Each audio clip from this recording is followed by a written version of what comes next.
Hey everyone, thanks for tuning in to Lightfoot Effects. Today we're going to be doing a pedal demo. This is a pedal I've had for a while and I'm actually about to sell it. I actually want to do a demo of it before I give it a proper send-off. It's a really awesome pedal. It's a company that I heard they weren't in business anymore, but now when I go to their website it says that they are temporarily out of business, and that is Diamond pedals.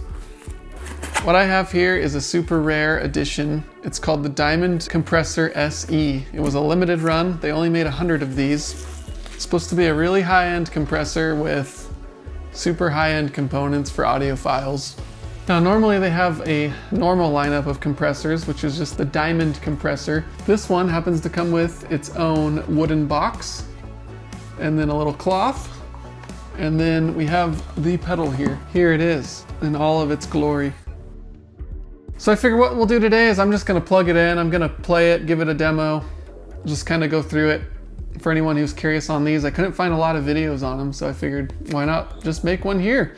I wish I had my old Diamond compressor. I had another one of these and I compared them, and it is true that this one has a much more hi-fi sound. It's even clearer than the originals. So whatever they did in this with the higher grade parts or whatever, I think it definitely made a difference tonally. So with that said, we'll get on the board and we'll just do some demos with it. Today I'm going to give the Strat some love. This is the American original 60s Strat. I put in some Lambertone triple shots. Here it is going in totally dry, and it's just going into the Universal Audio Ruby and Dream. I have them going in stereo.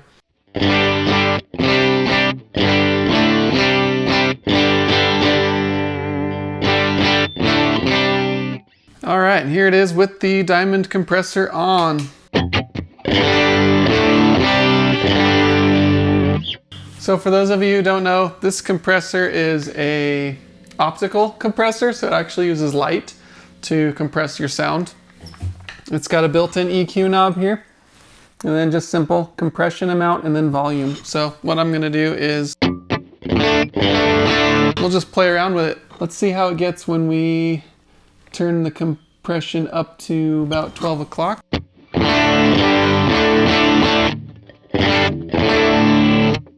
Let's see how it sounds when it's off. I like to get the output to be around the same, so I think it's pretty close. Like if we were to crank it, it can boost the amps.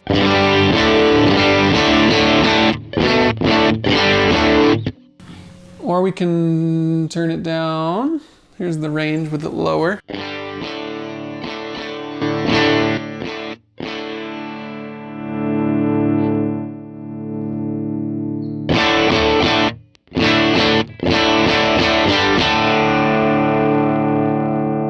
Right there is about unity, so that's probably where I would keep it. You'll see it has a cool feature where the light blinks and that makes it respond with the input. So you can kind of see how much compression you have going on it. The higher you turn up the compression knob, the more it'll blink. So it shows how more aggressive the compression is. The thing with optical compressors are they're usually pretty clean. They don't change your tone. They're like one of the most transparent compressors. This one just adds a little bit of a sparkle maybe, and it feels really good to strum with. It gives you more sustain like a normal compressor would. Where it's set now, we'll test the sustain.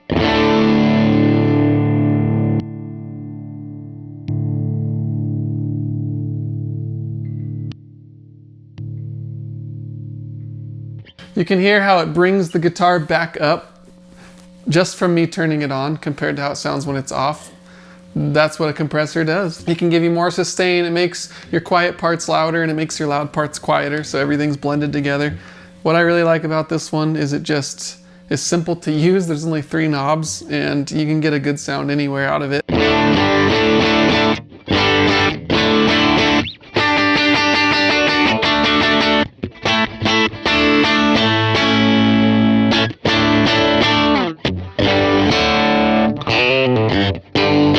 Let's actually play with the compression. I'm gonna go ahead and turn it up and we'll max it out here. You can see how squashed it can get.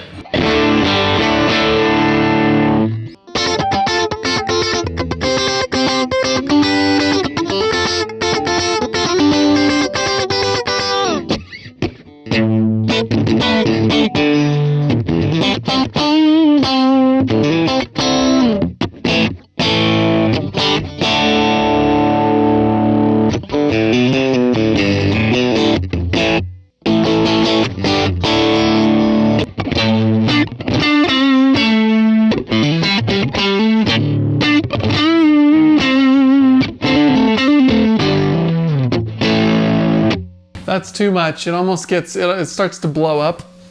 I think the sweet spot's somewhere right around here.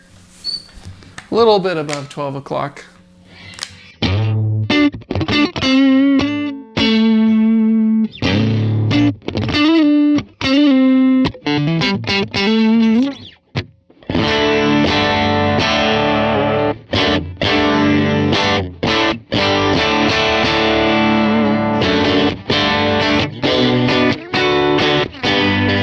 So the EQ is nice. Let's say you have another guitar in and your guitar's a lot brighter. You can just turn the EQ knob down to compensate.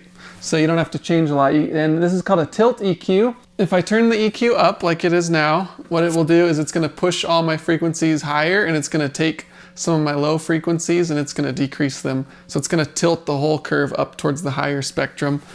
If I tilt it lower, it will boost my lows and it'll take away my highs. So it'll bring the whole frequency spectrum more towards the low end. That's how a tilt EQ is. So it's kind of moving it all where you're needing to go. So that's with the EQ lower. Let's turn it even lower. That takes out like all your high end. Now let's bring it up.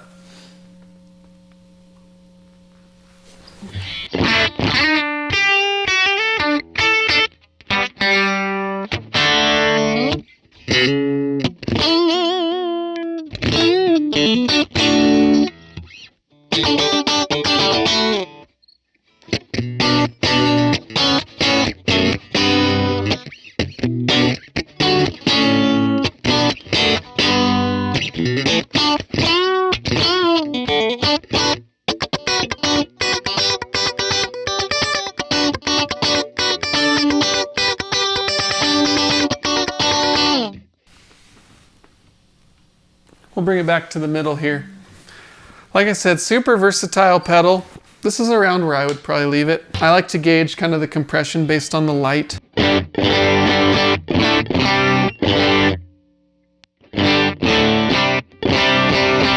Could probably come down just a little more. And we'll just give it a demo here.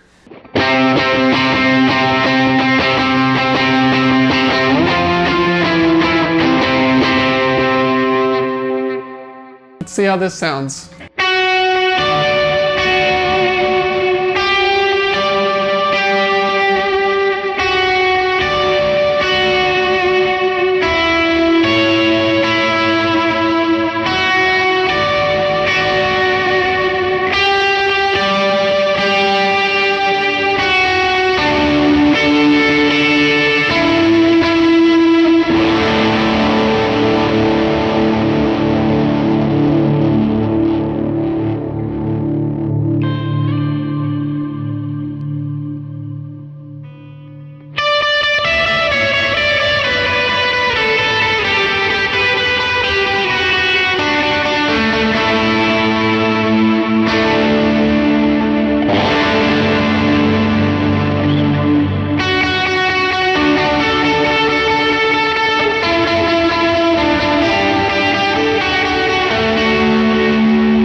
It's an awesome compressor. To be honest, I'm gonna miss it.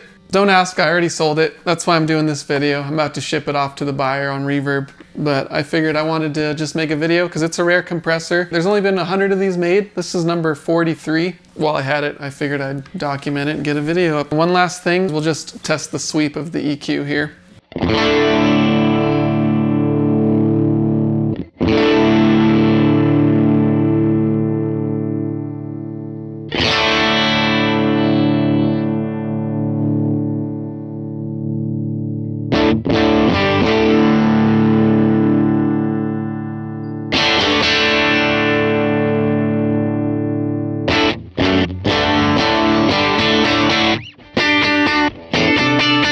That's the Diamond Compressor SE. If you are interested in that model, if you can find it on Reverb, there's another one called the Diamond Comp SL, and it has the same stuff in it. It's just not one of the limited editions, but even those are pretty tough to find. So either the SE or the SL should get you the same sounds. But yeah, I compared it, like I said, with my old Diamond compressor back when I had it, and this one was a lot clearer and more high fidelity. The other one was a little muddy compared to this one. So this is definitely the top of the line for diamond compression. One of the best optical compressors I've ever played, to be honest. Well, with that said, we'll conclude the video. Everyone, thanks for tuning in. I'll see you next time.